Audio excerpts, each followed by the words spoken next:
to the Mind Vine podcast, where we challenge the stigma associated with mental illness through conversations about a variety of issues impacting mental health. Here we bring you news, views, and interviews that intrigue, educate, and celebrate recovery. Leading us on this journey are the hosts of the Mind Vine podcast, Darryl Mathers and Chris Bovie. Okay, so here we are, episode 3, still Number on 3. location. The trifecta of fun. We are again at the Mental Health for All conference. This is part of the CMHA national conference here at the Hilton in Toronto. Yep. And we've kind of have a CMHA kind of day planned today. Yes, a good theme, and we have really amazing guests coming on. And we're going to pretty much go to them right off the bat here, and not our usual banter that our listeners tolerate. Are you disappointed? No, actually, I'm not. I get enough of your banter outside of the podcast Fair that enough. I can withstand. Okay. Without it. But so we have coming up on the show, we have Joe Kim. He's the communications director at the Canadian Mental Health Association, the provincial branch, but he works with the Talk Today program. And then we're also going to have Mark Henick, mental health advocate, who many would know from his appearances on multiple media programs, including Canada AM when it was still around, CTV, News Channel, you name it, Mark's been on it. And lastly, we're going to finish with Dr. Patrick Smith. He's the national CEO of the Canadian Mental Health Association, which is hosting this great conference here. And I'm sure he'll talk about the conference and sort of the vision the CMHA has to bring everyone together and improve the mental health system as well. Yeah, so hopefully we're able to capture all the kind of good energy that's happening here this week and look forward to chatting with our guests.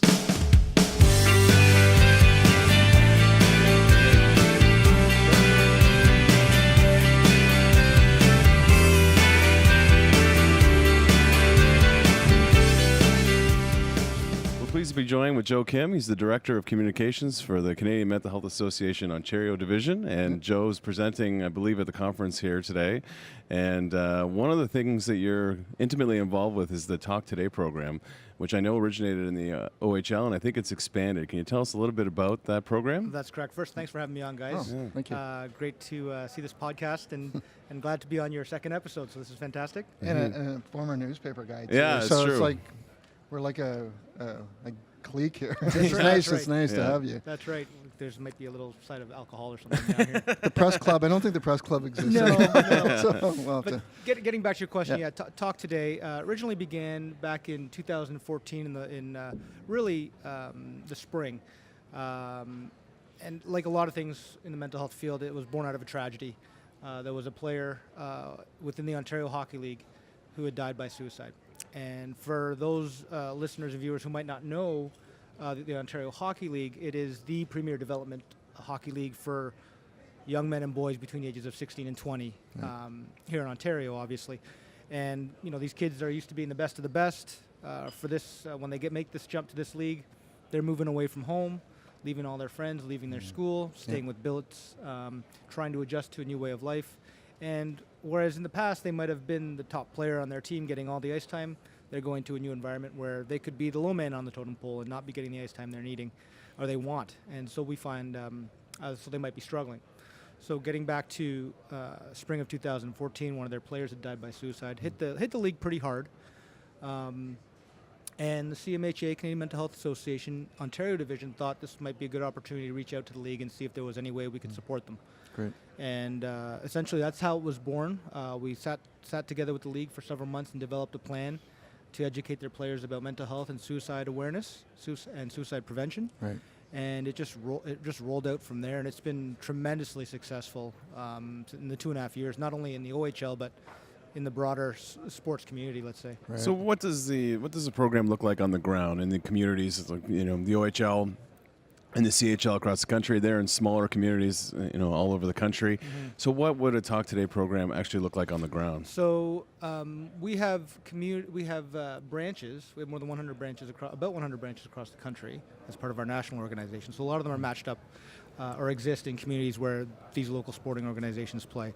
So the program, the way we explain it, typically has 4 key components. We have mental health and suicide prevention training workshops for players and anyone associated with the team. We have a role called the Canadian Mental Health Association Mental Health Coach. So these are individuals from our branches who work directly with the teams to either deliver the training or make the team aware that these mental health and addictions resources are out there in the community should they need them. We have a specific role for someone on the team called a mental health champion, and they'll work with our CMHA mental health coach, and they'll also be known to the players and anyone associated with the team that should anyone be struggling with their mental health, they can go to their internal mental health champion on their club. And the last piece, as communications guys, what I get really excited about as well is the health promotion, the game day events. So each team that we work with, they host at least one game day event. We find that some of the teams do more than one, dedicated to mental illness, mental health, and positive mental health and suicide prevention awareness. Great. So within the Ontario Hockey League last year, for example, we had 20 games in February. About 80,000 people in the arena to hear our messages on the video boards, PA announcements, that sort of thing. And on social media, we hit, I think, 2.8 million people over the month. Great. And it's been fantastic. And that, we talked about this a while ago when we saw these sort of tragedies exist, and even with the Oshawa Generals, they're kind of in our community. But for these young people that are away from their families and all their supports, it's hard enough, and also you're dealing with the complexity of athletes who pretty much have been sort of trained that you don't talk about when you have a physical, that you kind of keep that to yourself, and it sort of permeates into mental health. And how do we change sort of the psyche of athletes? We see it even professional athletes that, you just don't talk about these things because it could have an impact on your career, and how do we kind of break down these kind of perceptions? Yeah, the way I look at it is that it's almost generational in the sense that, I think my son who's 9, he's going to have no problem talking about mental health issues as he gets older, because it's being less stigmatized and there's less discrimination around it. What we're finding is that, it's still a highly stigmatized environment, that hockey dressing room particularly, for example, right? Yeah. Suck it up. Yep. You're not really hurt, get back out there. Be a good teammate. Be a good teammate, exactly. But what we find is that because a lot of these, and not just in the hockey circles we deal with, but a lot of the sports organizations that we work with, a lot of these people they want to be leaders, right? They want to be leaders on their team. They want to be leaders in their community. This, particularly with the Ontario Hockey League and that level of hockey system, they're born to be leaders, right? So what we find is that they want to talk about this stuff, and when we provide workshops and trainings for them, they all do it together, so they know that hey, you know what? There's no harm in talking about it. We're all getting the same experience here, and what we find is that then these players, a lot of them take it upon themselves to go out into the community, not just through our game day events, but on their own, initiatives on their own that they do to get into schools to talk about mental health or to raise awareness generally about mental health. So we're really fortunate to work with a good bunch of, in the Ontario Hockey League, good bunch of... Dave Branch is great. Yeah, Dave Branch is great. Good bunch of organizations and players. Yeah. So do you also provide that support to the billets? Because, they're looking after the kids. They're probably seeing things away from the rink that others aren't seeing. That's a great question. And, to Dave Branch's credit, Dave Branch, the head of the Ontario Hockey League and the Canadian Hockey League for that matter, last year, the second year of the program, he mandated that billets have to take the Safe Talk training, Excellent. which is a 3-hour workshop about suicide prevention. So we've had last year 180 billet individuals take the training. Wow. Even more remarkable to me is that we've had 80 coaches take the That's training. what I was going to say, because not only in sports but in society, policies are great, but they got to be lived, from the top down. And it's one thing to have these supports in place; it's another thing to live and breathe them every day. So, have you seen that buy-in from the coaches and management at the different in the different teams in the different communities? Absolutely, I think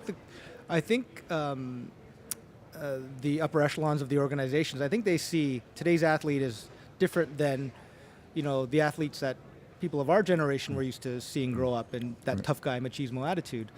So they see that they have to develop these players as individuals, and that just not only means their physical health but their mental health as well.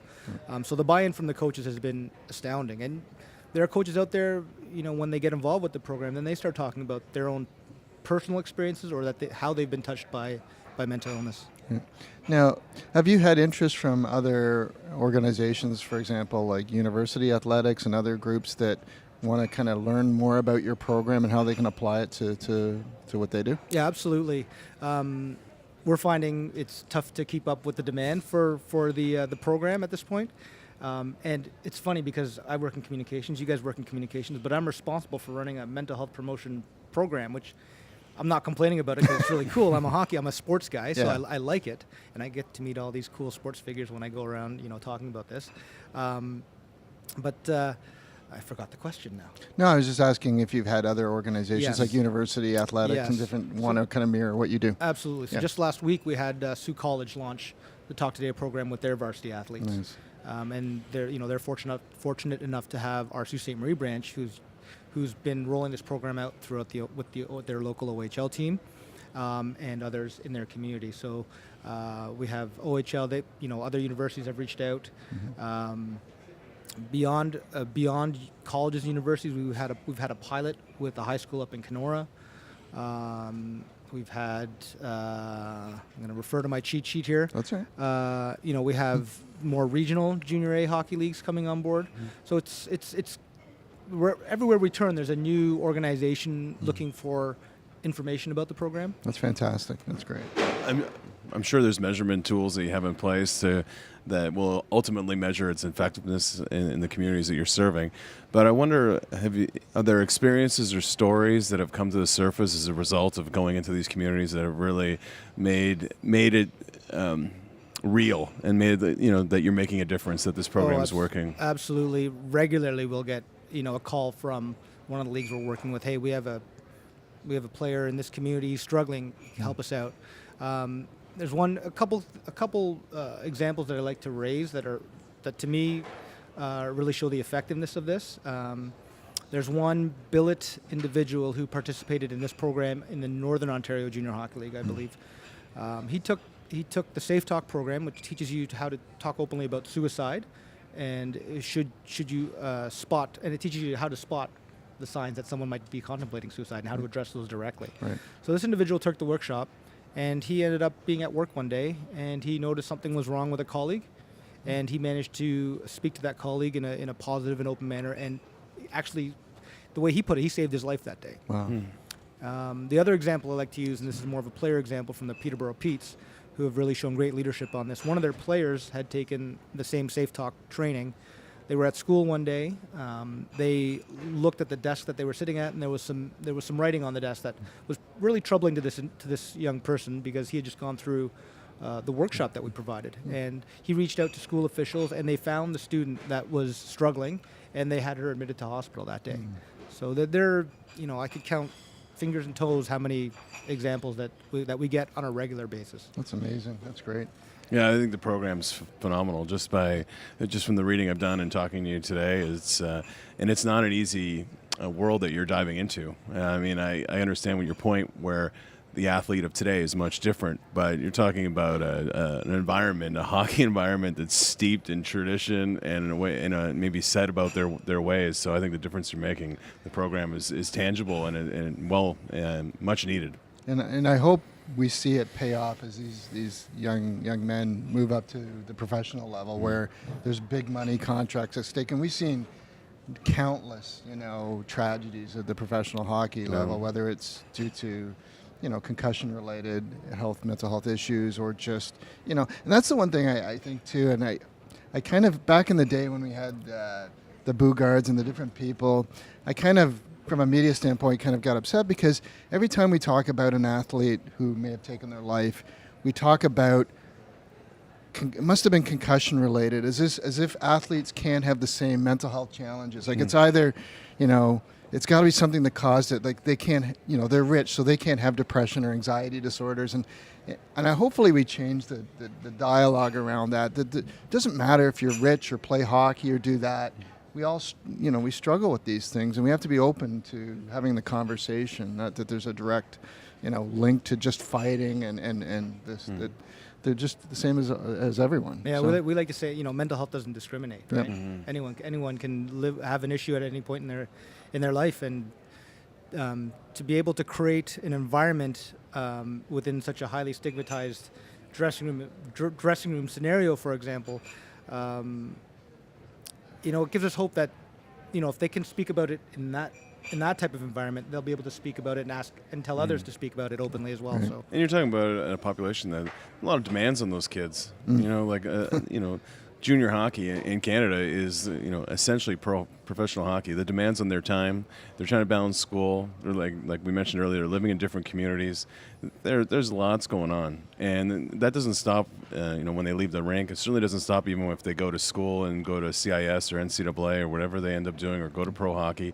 Their life is a lot different than the ordinary person, and there's a lot of stressors. Sure. Absolutely. And what when we teach our workshops to the players, sometimes we're asked, because their schedules are so busy, hey, can you cut it down? Can you make it an hour and a half instead of 3 hours? And we say to them, you know what? You wouldn't cut CPR down from a 3-hour workshop to 1.5-hour workshop. This is a life skill we're teaching, and they're going to take this out beyond the rink, beyond the sporting venue, beyond the basketball court, wherever they're playing, into real life. How would that work if a player asked the coach, can we cut the practice down to 15 minutes today? And then go over so. No, That would have been probably a not. lot easier in the day. Yeah. No. Well, Joe, thank you very much Yeah, it for was a joining us. It pleasure was having you great. I today. think it's Yeah. a great program Awesome and program. great work. Oh, Thank thanks. you. And just one plug I want to get Sure. in. Hey, we're training and we're providing mental health support to the best junior hockey players across Canada, because we're now associated with the Western Hockey League and the Quebec Major Junior Hockey League. Nice. We need money. Anyone out there listening who really wants to say, hey, we're helping the best junior hockey players in Canada with their mental health, Yeah. come see me and we'll talk. All right. Okay, Well, good sounds luck great. with that. Yeah. And if it works, Thanks. let us know. great. All right. Thanks, Joe. Appreciate it.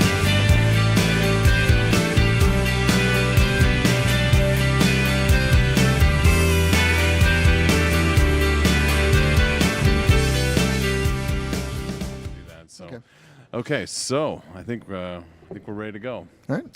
So we're pleased to welcome Mark Henick, mental health advocate, very recognizable face in the mental health community. Aside from being on our show right now, he's also on all sorts of other TV programs, news channels, often the voice for people with mental health issues. So thanks for being here, Mark. Happy Welcome. to be here. Thank Great. you for having me. So we're here at the CMHA National Conference, the Mental Health for All Conference, and you're here not just to be on our show and have fun, but you're also here to do some work in your role with CMHA National and the Mental Health Commission. So tell us a little bit about your presentation and what you're doing here this week. Sure. So today I delivered a workplace mental health preview session, basically. So for the last 2 years, I've been spending my time running and revitalizing one of our flagship workplace mental health programs across Canada, really scaling it up, especially since this past January, to get many of our, a good portion of our 100 branches, 100 plus branches really, from coast to coast on board with providing companies workplace mental health training. So I was giving some of our colleagues a bit of a preview of that today, what it looks like, a little bit of the background and history of the program. And then at the end of the day tomorrow, I'll be doing a panel on workplace mental health and then closing out the conference with the closing address. The workplace mental health program, that has really become kind of a big ticket item in mental health, for lack of a better term. Like, what has been the buy-in, or have you seen a significant buy-in from the workplaces? Like, are we making progress in that area? Yeah, I think that we are. It's very early days, I think, since the release of the national standard for psychological health and safety in the workplace. There's been more attention to workplace mental health and safety than ever before. That said, that was only released about 3 years ago. So this is still very new. Companies are just starting to think about mental health as a really pretty integral component of health and safety in their workplace. There's a 3-year research study project happening on the implementation of the standard right now. More than 50 companies of all kinds of different sizes, including hospitals and nonprofits, to test out what this looks like if you actually take care of the mental health of your employees. What are the business outcomes of that? And we're starting to find out, although the data is early, that it actually does have a lot of positive business outcomes. So I think what we're going to see happen in the next 3 to 5 years is that companies who don't get on board with safeguarding mental health and safety of their employees, they're the ones that are going to be left behind, that this is going to be a competitive advantage to take care of your employees. Is it still hard? I mean, companies have done a good job with providing physical spaces for people with physical challenges. It's easier to look at, accessible washrooms and things like that. Are companies still struggling with how do I make mental health accommodations? Yeah. And what does that really look like for employees? They totally are. And, companies, I think, are... they'll come to me and ask me the question, how do I accommodate depression, for example? And my answer to them is that you don't. You don't accommodate a label. You don't accommodate a diagnosis. You accommodate the functional impairments that might be associated with that. And that's where they seem to be stumbling, that these things don't have to be that complicated. That if somebody has depression, they might be struggling, for example, with getting to work at an early hour. Maybe they're supposed to be in the office by 8 o'clock, and as a result of either their symptomology or their medication or their sleep cycle or whatever it is, they're having difficulty with that. Okay, well, you know what? Flexible scheduling is actually a pretty easy thing that we can do, and if it's going to help you be productive at your workplace, then that's an easy accommodation that we can make. So employers often don't realize that it doesn't have to be complicated, that most mental health accommodations are cheap. They're less than $500, usually much less than that, and often just involves a simple modification to the workday. And keeping on the workplace theme, and obviously, with our hospital trying to provide supportive employment and vocational opportunities, it's still a bit of a challenge, and I wonder what your ideas are around how do we encourage the business community to say, to take someone who may have complex mental illness, but to say, there are going to be challenges with that. And Sure. Are you going to be okay? We offer peer support, and in hospitals, we kind of understand, there may be times that people need an extended time away. Right. How do we encourage business to not stay away from people with mental illness when they're hiring to accommodate those?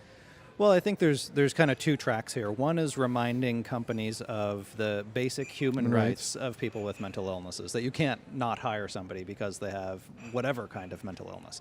But surprisingly, the rights of people with mental illnesses are routinely violated in that way. Even if they've already been hired and they start to become symptomatic later on, after they're already employed, we routinely see people being disciplined, fired, treated very differently in their workplace. So part of the mission there is helping companies and employees, for that matter, to understand what their rights are. The other side, I think, is actually we've got a lot of work to do to break down the stigma of these issues. There's especially in workplaces, I find a prevailing view that people with severe and persistent mental illnesses in particular are dangerous, that they might be violent, that it's like Law and Order, and suddenly they might kill somebody or go on a rampage. And helping people to understand that people who have these kinds of struggles are far more likely to be victims of violence themselves than they're ever to be perpetrators, that they can be just as productive, perhaps even more productive than others, not in spite of their illness, but because of it. Because they've had to overcome so much, they actually have a whole set of skills that a lot of other people don't have. So really honoring the value in that, I think, is what we're trying to teach people. Great. You bring up stigma, and that's another big part of your life. Yeah.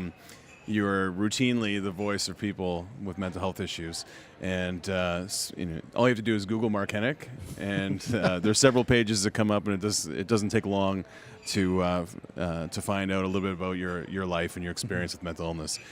For those who don't have the benefit at listening to our podcast or watching, give us a little bit of your story, your struggle with mental illness, and where you are today. So I formally started dealing with what I now know are the symptoms of a mental illness probably as early as 12, 13 years old. But like most people, I think it probably began a lot earlier than that. That's just when I started to notice. So late elementary school, early junior high school, dealing with depression and anxiety in particular, which then snowballed into being bullied because I was vulnerable, I think, and not able to really ask for help in a meaningful way. Like in workplaces now, we see performance issues, to reference that again. But for kids in school, when we know somebody's struggling when their grades start to drop and when they start to have interpersonal conflict, and all of that stuff was happening for me too, not really having any kind of language, because then, and even now, parents don't know how to have those kinds of conversations with their kids. So dealing with that stuff very early on, it ended up manifesting into suicidal ideation and then suicide attempts throughout much of my adolescent years. Until it culminated in a point where I was prepared and had planned, after several prior attempts, to kill myself. But a stranger found me in the middle of an attempt, literally reached out and dragged me off of the edge of a bridge and saved my life.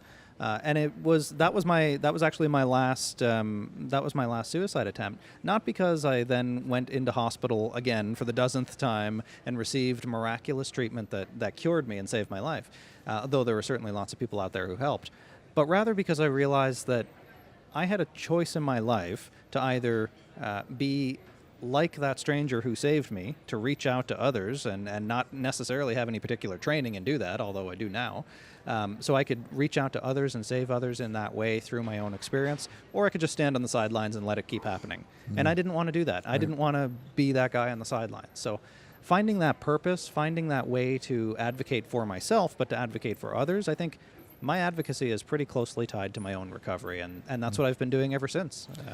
And you got a That's been my chance to meet that stranger I that did. saved your life. That must have been powerful. It was incredible because I had lived for more than a decade having no idea if he was even real. Being in that place in my head at that time when I was so young and in such turmoil in the middle of a suicide attempt, I had no idea if I had just made him up or what had happened.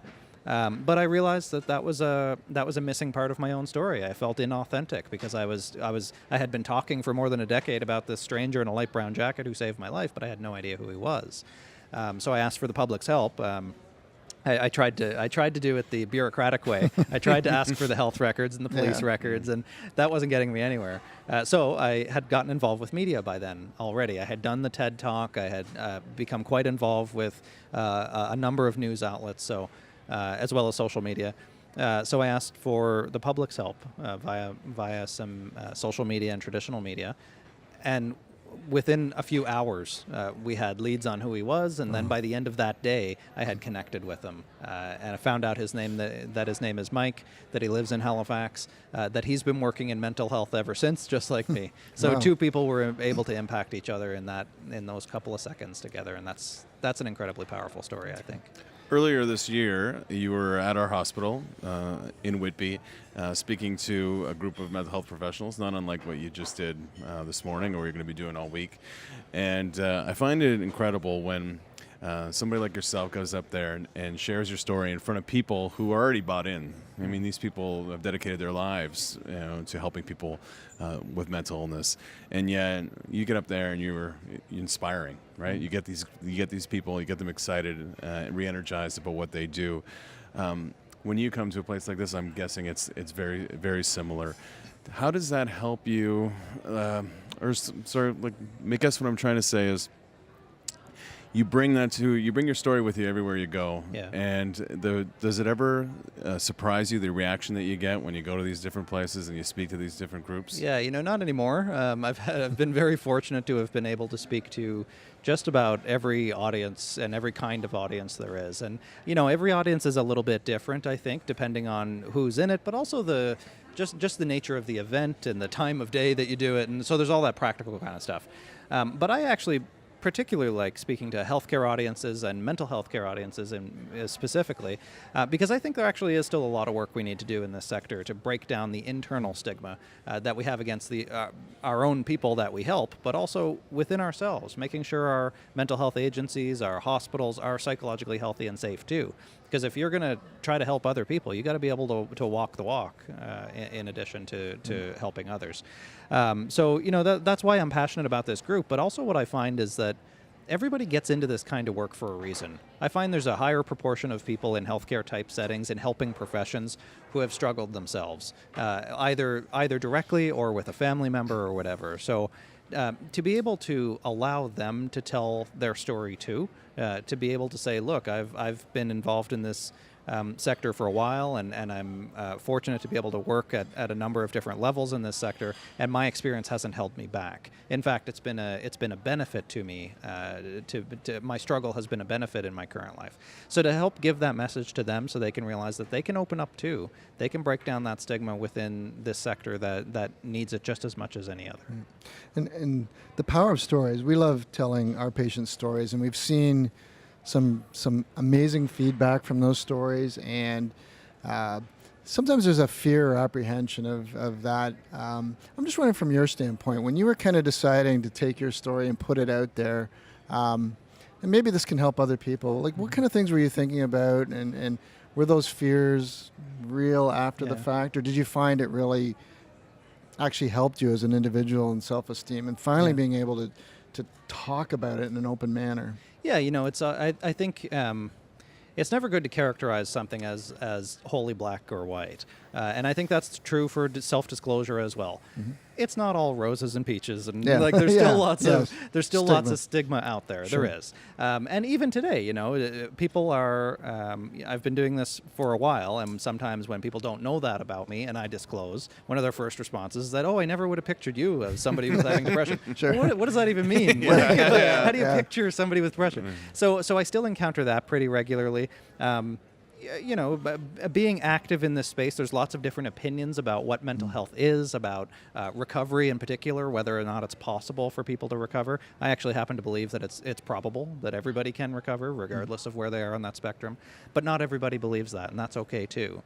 There's a lot of internalized stigma that people deal with. So the type of, when I talk about hope and recovery and all that kind of stuff, it's because I've been there, because I've heard all those stories too, but not everybody's in a place where they're able to receive that message. Yeah. So I think I raised that point because that can be discouraging for some people to they can feel shut down by that, but I don't think that you have to be. I think that you keep plugging away with it. You be true to yourself. You don't do this for anybody else. You don't disclose your own struggles for anybody else. You do it for yourself. You do it in a safe and effective way, I think. But you make sure that you take care of your own needs and your own self-care too. Yeah, and that's what's been helpful for me, I think. And the great thing about the world we live in today is we have people like yourself, and you're not alone. There are other people who share their story that people can model kind of their decision-making after. They can see that the reaction that you have and the ability that you have to share your story, and they can decide if it's something they want to do. Years ago, they wouldn't have had anybody to kind of look at and say, hey, maybe it's worked for them. Maybe it'll work for me. We didn't have those people speaking before. Yeah, and I get messages from people all over the world every single day, being so active on social media especially, about exactly this kind of issue. They'll say, I've been struggling for a really long time, but I saw your TED Talk, or I saw the thing on the news, or this thing that you wrote, and I want to do that too. And everybody's in a different place, and they ask me for how they can get into that, and for me it is taking that very first step of actually admitting to yourself that you're struggling, that you might need help, and taking care of yourself in that way, because self-advocacy, I think, is where any kind of mental health advocacy starts. Internalizing that message in yourself that you are worthy of help, that you are worthy of recovery, and you deserve to get the help that you need. One area in mental health that when we talk about advocacy really being needed is in severe and complex mental illness. We've come a long way in destigmatizing depression and anxiety, as long as it's not too messy. Right. It's okay. Yeah. You're going through a period. You're going to be okay. You're going to go back to work. You're getting help. That's great. But if it gets to a point where, suicide attempts or conflict with the law, psychotic disorders. All you have to do is read the paper and or social media comments when something happens and it's in the media, and that stigma, especially around severe and complex mental illness, is alive and prevalent. It is, and I think that this is another area though where we need to take a broader view of things. One of the most effective ways to prevent suicide isn't to line up ambulances at the bottom of the bridge. It's not even, and while to stick on the theme of suicide, physical barriers work. Putting fences and stuff on bridges, that stuff works. But it's not going to stop the people from thinking about suicide. Right. It's going to stop them from going to that place. So one of the most effective ways to actually prevent suicide is to deal with all the stuff that leads up to it. More than 90% of the people who die by suicide have a mental illness at the time of their death. If we can treat depression, if we can treat those difficulties with coping very early on in kids and youth, before it becomes this severe and persistent thing, before it's even before they even need the help, if we can give people help, that's what we want to do, because that's going to prevent that stuff later on. So we have to be careful about being too reactive only at the end of the spectrum. The stuff at the beginning is just as important, if not more important, in terms of preventing some of the more severe and persistent stuff later on. That said, we need to have a spectrum of services for everything. I was going to say, going back to your youth and the day that you were on the ledge, is there something when you look back to say, I wish this had have happened Right. prior to that. Whether did you reach out to some area when you were struggling that kind of was a barrier? Like, what would have Yeah. what could we put in place that, if we go back in time, that maybe have kept you from that moment? Yeah, and to step back to the very early building blocks, I think of it, really having a better sense of my own emotional literacy would have been helpful for me. At least that's what I would call it now. Right. If I'm in a mental health crisis, for example, and I at the time had no idea what these things were that I was feeling, had no idea what skills I needed to implement, realizing, okay, I'm feeling down right now. Here's what I need to do to counteract that. Here's who I need to talk to in order to deal with this stuff. I had no idea any of that stuff. I didn't even know what I was feeling. So just the basic ability of learning how to name and label your emotions and then how to deal with those emotions in a more mindful way, that would have been incredibly helpful for me. But we're just now starting to, in some schools and in some parenting programs and things like that, teach people about the importance of basic emotional literacy. Are you surprised that in this day and age that we don't have consistent mental health literacy in schools? I'm still baffled by that. I mean, when I first wanted, one of the very first acts of advocacy, I guess, that I did in the mental health space was approaching my high school principal and told him that I wanted to talk to my peers about suicide.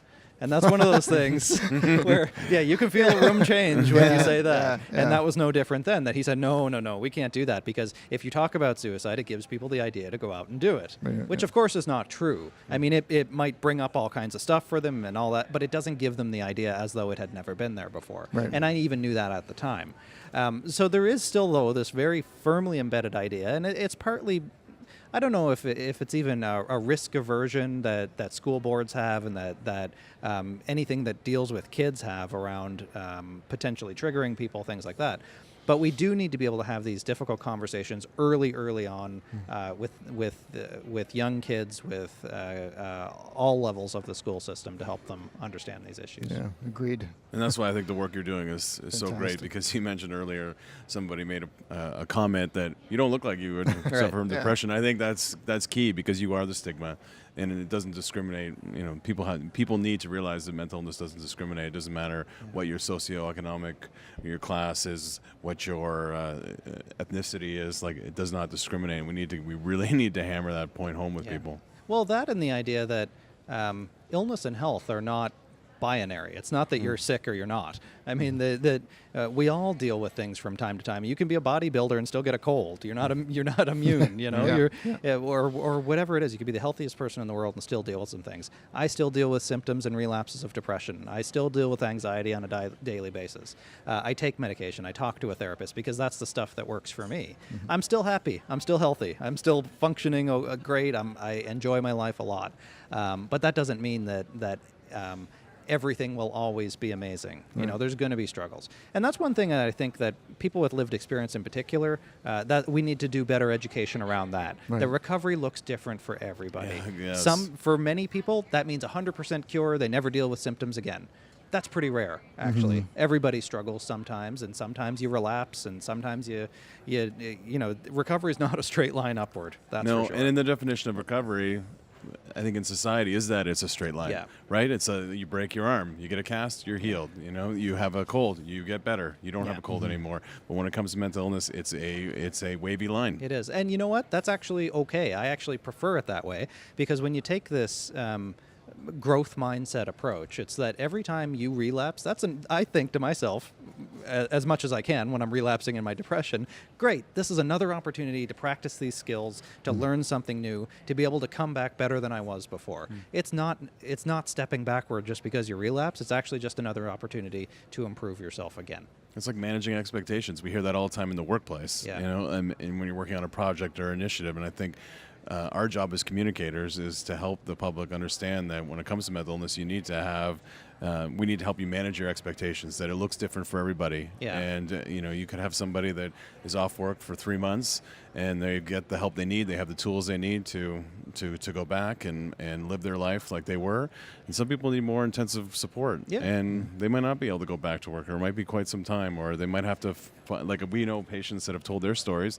They've gone back to work, but in a much different field, because it doesn't translate to what they're dealing with in their lives. So they've had to kind of make adjustments, and I think it's our job to kind of get that message out a little bit. You bet. And I think, well, and the idea around managing expectations, though, needs to be such that we're helping people to identify where they should be or what direction they should be going in their life. It's not a matter of saying to them, look, you have schizophrenia, so the best you can hope for is this, and you should really just get used to that. Well, no, I don't actually accept that. I think it's said, okay, you're going to have struggles in this area of your life, but you don't have to do that anymore. Maybe you're better suited to this, or maybe we want to unlock or find out what you're passionate about in this other area, and then let's help cultivate that. Or maybe it'll just take time. Maybe it'll just take there. time. Yeah. Maybe you need to go into hospital for a little while and get some treatment. Maybe you do need to take medication for the rest of your life. That's fine. Whatever you need to do to stay healthy and happy.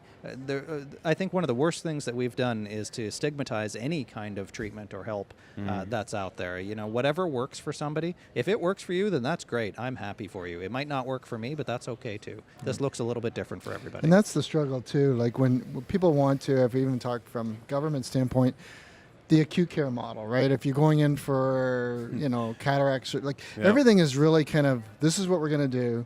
This is what it's going to look like. This is the recovery time. And everybody wants to apply that. Mental health isn't that way. No. It isn't that cut and dry. And the thing is, not even physical health is like that. No, I know. But they want to be able to funding formulas and everything. They want everything to be very exact. Yeah. It's neat and tidy. It's neat and tidy, and it's not neat and tidy. And this whole very social worky idea of leaning into the discomfort, government doesn't like that, of course, but it's so true. I mean, this stuff doesn't fit into little boxes. It shouldn't. It should be person-centered, responding to the person in their place at that time. Exactly. Right. Great. Well, thanks a lot, Mark. It was a great time chatting with you, and always a pleasure. We'll look forward to seeing you on CTV or Global, all these channels I see every morning. So thank you very much for making time. Thank you for all the work you do. Thank you. That's all. Thank you for having me. Pleasure.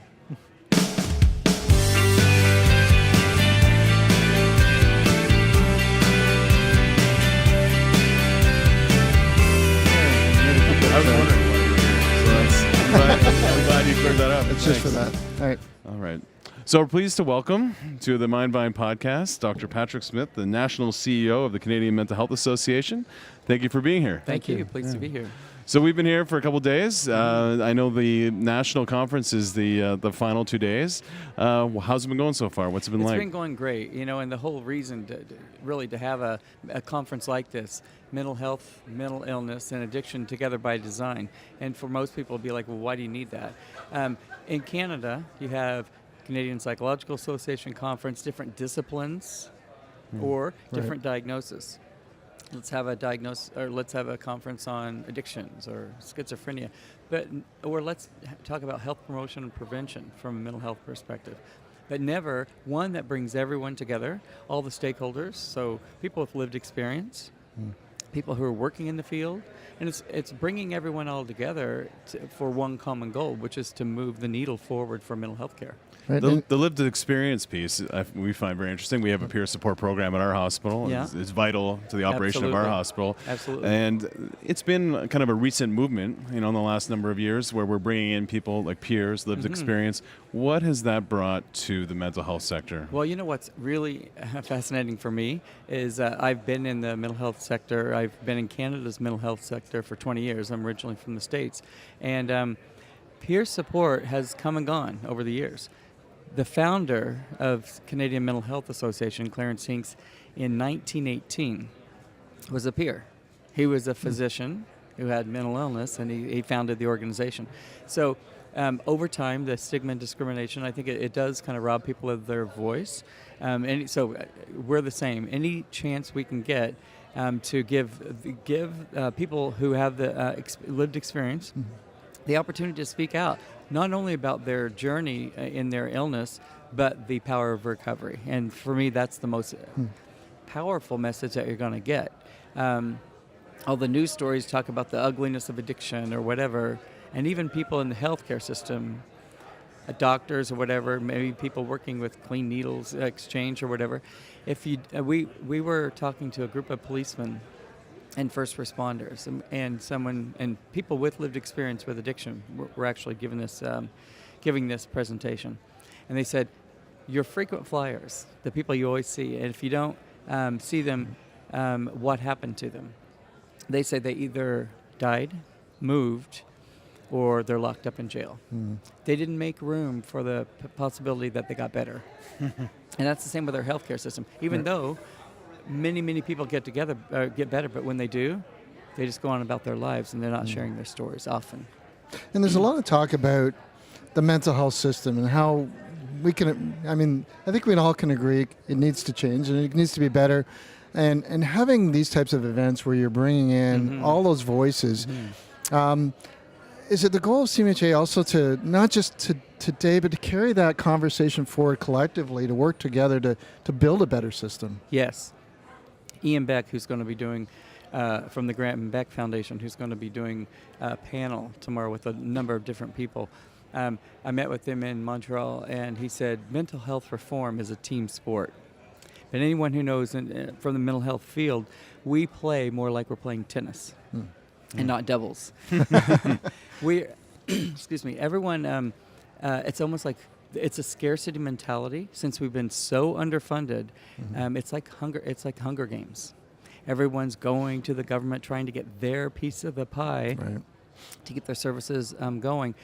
And it's because it's a scarcity mentality because of chronic underfunding vis-a-vis the burden of health. So if we look at any other area of health, if it was exacting this kind of a toll on society, on the burden of illness economically, and you had really good treatments that you can demonstrate will save money and save lives, hips, knees, whatever, there would be a public outcry. Imagine if you go to a province and in one town, you have first and second grade. The next town has fifth grade and ninth grade, just because that's what it happens. And the next town has second grade and university. You wouldn't have to go do a strategy to figure out what should we do here. You would just say there's a clear evidence-based system of services that if you just extract basic service, basic education out of towns, you're going to have a problem. You don't have something. I graduated with my PhD in clinical psychology in 1991. I had to demonstrate proficiency in cognitive behavioral therapy, CBT, evidence-based treatment, and it's not new. It's not available in Canada. You might be able to get it if you go to a public hospital, but the vast majority of people, unless you can pay, on Yonge and St. Clair Avenue, you can get CBT. There's a huge two-tier system in many areas of mental health and addiction services. Look at all the for-profit residential addictions treatment that are popping up. It's because the publicly funded services have created the gap to let the U.S.-based market-driven. They're just there for they're equity companies that are doing this. They're not healthcare companies. And any other area of healthcare, we'd just be in a public outcry. And you'll correct me if my stats are wrong, but going back to the funding, I believe like mental health and addictions, the disease burden is maybe around 13%, but gets about 7% of the health dollars. And I think the other thing about that percentage is it's 7% of our health funding goes to mental health. And the striking thing about that is it's very un-Canadian, but we're the lowest of all G8 countries. So the others are around 10 or 11%. I think the lowest other one is 9. And so tinkering around the edges and giving a little bit of pilot funds here or demonstration projects is not what we're talking about. We're talking about recognizing that over years and years.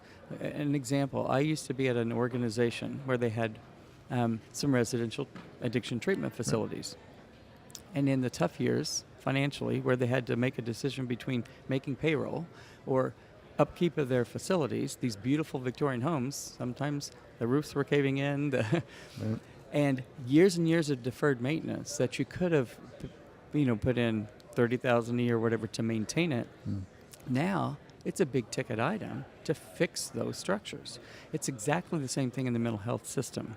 Deferred maintenance and deferred investment in basic mental health care, it's not a cheap fix. But it's one that will pay for itself. And I think, it's one thing to put that out on paper, show the evidence and everything, but it's another thing to say, what did the UK do? And actually, they demonstrated that it worked. One example, CBT, psychologists, social workers that are trained. We have the same model where physicians can bill for CBT. They may not be the best trained in cognitive behavioral therapy. A GP may have 25 other patients in the office, so they're not going to be very incentivized to do it. So where do you get the money to all of a sudden put all these mental health professionals, structured psychotherapy out there in the community? You got to do it. You got to make the investment, and then the shift of the cost in the physician care system it completely paid for itself, and it started to focus on what they were better able to focus on. In the meantime, though, I think it appears the burden to kind of improve the mental health system, and I always refer to our old physician-in-chief, Dr. Ian Dahl. He would say it's not a system. It's a system with a lowercase s, not a system with an uppercase s, because they would be working together better. That's right. But the burden is on the providers to make the system better. Even at a conference like this, you look at who's attending, the different services that they're providing. A lot of them have different interests, like there's suicide prevention, there's your CMHA branches, there's specialized organizations. How do you get how do we as a sector get everybody moving in the same direction? You know what? Catherine Zahn just spoke, Dr. Zahn from CMH, and this was her topic, and she said, we need to start being us instead of I and you and me, because we have to put our common cause on the table and do it together. Advocacy. Right. That's the one thing we can all do together, and we have to figure out what are we advocating for. But even within CMHA alone, everyone knows that this branch does this branch does that, and it's hard to get everyone to come together. So it's an imperative, and I think that that's exactly the purpose of this conference, is to bring this together, have the dialogue, and then out of that last keynote speech, we already have a plan. We're going to start. CMHA and CAMH, we're gonna make a start. Let's join who else wants to join us, and be the coalition that advocates as a we. And there have been really good examples too. With not enough. I mean, imagine if you had the situation where you had second grade there and fifth grade there, and there have been, with that scarcity mentality, some really good examples of collaborative practice, collaborative partnerships, and we need to kind of start showcasing those more, showing how they are effective. But it really is going to mean putting the client, the individual, and their family in the center, and having people work around them, and rather than being so institutional siloed. Based. So speaking of advocacy and funding, can you tell us a little bit about the Get Loud campaign, sort of the rationale behind it, and any success that you've seen from that? Yeah. So I think it's 66 years that CMHA has been doing Mental Health Week, but only the last few years that we've done the Get Loud campaign. And I think it's because we're very Canadian about asking for money in the mental health field, right? Polite, Excuse me, but I think we could benefit from. And Bev Guthrie, for the executive director from British Columbia's CMHA, just said in there, we are the land of pilot projects, just demonstration funding, year-end funding, where you don't have sustainable resources. So Get Loud is about a couple things. It's taking the let's talk and really looking at it from everyone's perspective. We're getting loud, and we're asking every individual, every family to get loud about talking about it, to reduce stigma and end discrimination, because stigma isn't the problem, it's the discrimination that people experience, and that's why it's stigmatizing. But we're also getting loud to politicians to say it's not okay to be 7%. I mean, if you continue to do this, you're costing Canada significantly, to a point where it will take more and more and more to recover, and you're costing people's lives. Right. So it's getting loud and taking the message and different messages to different people, but all in the same vein, to be able to kind of turn the corner. And I think one of the things I'm really excited about, and to be frank, one of the reasons why I took this position, because I'm in my 5th month now. CMHA is an organization that isn't completely living up to its potential. Every tile across the country kind of doing great work, but not really leveraging the strength of the mosaic that is CMHA. Right. But then what about that mosaic along with our partners, the hospitals, the community partners we work with? And we have an opportunity to, a tipping point opportunity. In 2018, we're going to be 100 years old. So the gauntlet's thrown out internally.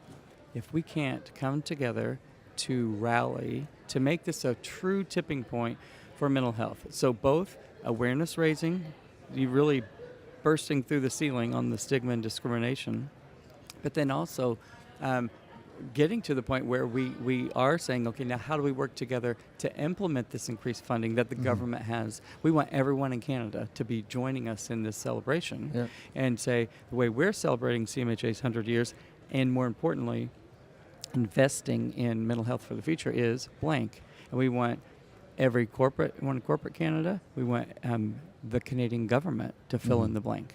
Right, and that's the unfortunate. I think what we've seen is with the lack of funding, all the whether it's hospitals or agencies, it's almost like we're kind of battling for that piece of pie. It should be here, it should be there. Instead of working collectively, say we need more funding because there's a value in all of us in this system. Exactly, and it's a clear, and again in the UK, there's a clear tiered services, a mixed stepped care matching approach where it's not like we do a lot of work in advocating and for smoking cessation or never smoke.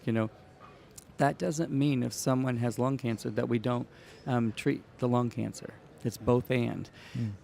In our field, it's always battling about who gets the money. We need to say there needs to be that developmental pathway of all of these services along the way. CBT is a great example. We have CBT-based services that are provided by peers, supervised by a psychologist. It's evidence-based out of the UK. Bounce back. Living life to the full. I'm a clinical psychologist, and I would love to have clinical psychologists in every backyard. Not going to happen. And the UK realize that too. But there are ways to effectively have that model delivered. And if someone really needs the psychologist before these other layers, go directly there. You don't have to have treatment failures and all these experiences. But the vast majority, with training, peer training and everything, can actually do it that way. And that's what's critical, is that it's not either or. We have to go in, and when you have something like this much of an underfunding, when I was working at that last organization, I couldn't say, do I fix the roof or do I fix this foundation that's crumbling? Because both were happening, and I had no choice but to fix both. Makes sense. Then we were able to put the nice new kitchen and dining room in. But you know what I mean? Those two things, I think that's the message we have to get. This isn't something to ignore anymore. We can demonstrate that we've obviously ignored it more than any other G8 country, and the fix isn't going to be cheap, but it's going to pay for itself. Right. And the time is now. We've been waiting all these years, and mental health is finally on the forefront of society, or at least getting there. Exactly. And it's been a few years, and it's time for some real change. And we're just hoping that the 2018 can be an inclusive thing. It's not celebrating us alone. It's using that as a reason, excuse, Trojan horse, whatever you want to call it, to get everyone engaged in that. And, and also to acknowledge the sad part about it, which is Clarence Hinks. We have audio clippings of him. He founded the organization because he wanted to end stigma. He founded the organization because he wanted to promote access to humane, evidence-based care. And we're dealing with the same thing. And here we are talking about the same thing. Have we made strides? Absolutely. But I don't want to be, unless we won't be here, but we shouldn't let our grandkids be here for the next century still talking about this. Well, thank you very much for your time today. It was a great chat. Okay, and it's been a great conference. Thank you very much. Thank you for having us here today. Thank you. Thanks for being here.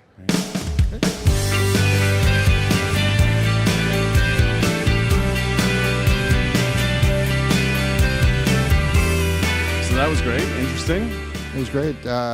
First time I actually had a chance to talk to Mark Henick, and just, his story is so amazing, but just great insight, right, from that peer perspective. So it was a great pleasure.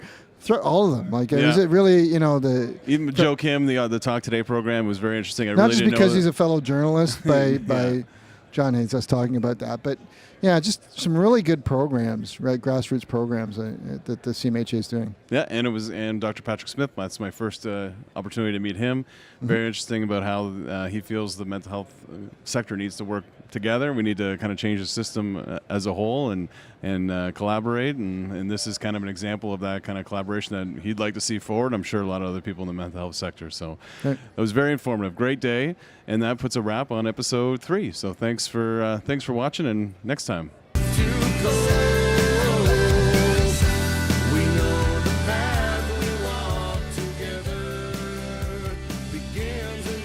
Thanks for tuning in.